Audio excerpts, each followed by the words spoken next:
လွန်ခဲ့သောနှစ်ပေါင်းများစွာကရက်ဆက်ကြမ်းကြုတ်လာတဲ့နိနေဝေမြို့သားတို့ရဲ့အပြစ်ဒုစရိုက်တွေဟာကောင်းကင်ဘုံအထိပြန့်နှံ့နေခဲ့ပါတယ်။ဒါကြောင့်ဖျားသခင်ဟာပရောဖက်ယောနာကိုခေါ်တော်မူပြီးနိနေဝေမြို့ကိုသွားကရက်ပေါင်း40အတွင်းပျက်စီးတော့မယ်လို့သတိပေးဖို့စေခိုင်းခဲ့ပါတယ်။ဒါပေမဲ့တတ်နိုင်သမျှဝေးဝေးပြေးရမယ်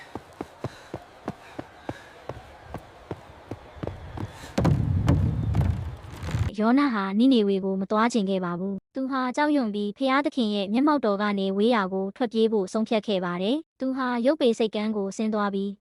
စန့်ကျင်ဘက်အရက်ဖြစ်တဲ့တာရှုမြို့ကိုသွားမဲ့တင်မောတစင်းပေါ်တက်ပြီးတိတ်တဆိတ်ပုံအောင်ခဲ့လေတော့တယ်။လူဟာဖျားသခင်စီကနေထွက်ပြေးလို့ရပေမဲ့ကိုတော်ရဲ့လက်တော်ကနေတော့မလွတ်နိုင်ပါဘူး။ပင်လယ်ပြင်အလယ်မှာပြင်းထန်လှတဲ့မုန်တိုင်းကြီးကြားရောက်လာပြီးလှိုင်းတဘိုးတွေဟာတင်မောကိုရိုက်ခတ်လာပါတယ်။တင်မောသားတွေဟာကြောက်လန့်တကြားနဲ့သူတို့ရဲ့ဖျားတွေစီဆူတောင်းခဲ့ကြပေမဲ့မုန်တိုင်းကတော့ပိုပြီးပြင်းထန်လာခဲ့ပါတယ်။ဒီမုန်တိုင်းဟာမိမိကြောင့်ဖြစ်တယ်ဆိုတာယောနာသိလိုက်ပါတယ်။သူဟာအပြစ်မဲ့တဲ့တင်မောသားတွေကိုကယ်တင်ဖို့အတွက်ကျွန်ုပ်ကိုပင်လယ်ထဲပစ်ချလိုက်ပါဒါဆိုရင်မုန်တိုင်းငြိမ်သွားပါလိမ့်မယ်လို့ပြောခဲ့ပါတယ်။သူတို့ယောနာကိုပင်လယ်ထဲပစ်ချလိုက်တဲ့အခါမှာတော့အံ့ဩစရာကောင်းလောက်အောင်ပင်လယ်ပြင်ကြီးဟာချက်ချင်းငြိမ်သက်သွားခဲ့ပါတယ်။မှောင်မိုက်နေတဲ့ပင်လယ်နက်ထဲမှာယောနာနစ်မြုပ်သွားတဲ့အခါဖျားသခင်ပြင်ဆင်ထားတဲ့ငါးကြီးတစ်ကောင်ကသူ့ကိုမျိုးလိုက်ပါတယ်။ထိုငါးကြီးရဲ့ဝမ်းမိုက်ထဲမှာ3ရက်နဲ့3ညတိုင်ယောနာဟာအထီးကျန်စွာနဲ့နောင်တရပြီးဖျားသခင်ထံအသေးအတန်ဆူတောင်းခဲ့ပါတယ်။ယောနာရဲ့နောင်တရတဲ့စကားတန်ကိုဖျားသခင်နားညောင်းတော်မူခဲ့ပါတယ်။ကိုရောဟာငါးကြီးကိုအမိန့်ပေးလိုက်တဲ့အခါ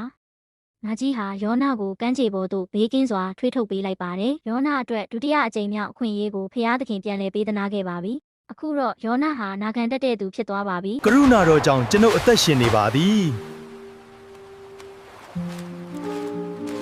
ဟုတ်အသက်ရှင်နေပါသည်။သူဟာနိနေဝေမြို့ကြီးထဲကိုဝင်သွားပြီးနောင်တရကြလော့နောက်ရက်ပေါင်း40ကြာရင်နိနေဝေမြို့ကြီးဟာပျက်စီးတော့မယ်လို့တမျိုးလုံးကိုလှည့်လည်ဟောပြောခဲ့ပါတယ်။နိနာဝေသားတို့နောင်တရကြလောဟေး။ဩစရာကောင်းတာကရက်ဆက်တဲ့နိနေဝေသားတွေဟာယောနာရဲ့စကားကိုနားထောင်ပြီးကြောက်ရွံ့ခဲ့ကြပါတယ်။ဘယင်ကြီးကစလို့တရိษံတွေအထိအစာရှောင်ပြီးသူတို့ရဲ့အပြစ်တွေအတွက်နောင်တရခဲ့ကြပါတယ်။ဒါကိုဖျားသခင်မြင်တဲ့အခါ